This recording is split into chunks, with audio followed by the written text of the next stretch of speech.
Hello everyone, ఫటాఫట్గా evening snacks prepare చేద్దాం రండి.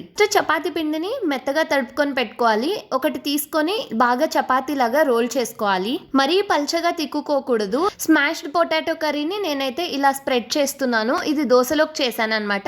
ఆలూస్ ని బాగా బాయిల్ చేసేసుకొని ఉప్పు, కారం, కొంచెం కొత్తిమీర, గరం మసాలా వేసేసుకొని కూడా మనం ఇలా అయితే మొత్తం అంతా స్ప్రెడ్ చేసుకోవచ్చు. స్ప్రెడ్ చేసిన దాన్ని ఈ విధంగా రోల్ చేసేసుకొని ఇలా పీసెస్గా చిన్న చిన్నగా కట్ చేసుకొని ఇలా చేత్తోనే జస్ట్ ప్రెస్ చేసుకుంటే సరిపోతుంది. ఇక్కడ చూపిస్తున్న విధంగా కట్ చేసుకున్న పీసెస్ అన్ని ఇలా చేత్తో ప్రెస్ చేసేసుకొని ఒక ప్యాన్ తీసేసుకొని కొంచెం ఆయిల్ వేసేసుకొని ఆయిల్ బాగా హీట్ అయిన తర్వాత ఇలా ఒక్కొక్కటి వేసేసుకోవాలి.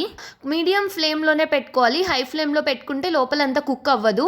వీటన్నింటినీ ఇక్కడ చూపిస్తున్న విధంగా టర్న్ చేసేసుకొని రెండు వైపులా మంచిగా కాల్చుకొని సర్వ్ చేసేసుకోవడమే. టేస్టీ ఈవినింగ్ స్నాక్స్ అయితే రెడీ అయిపోయాయి. వీటిని సాస్తో అయినా సర్వ్ చేసుకోవచ్చు, ప్లెయిన్గా కూడా బాగుంటాయి. Please subscribe.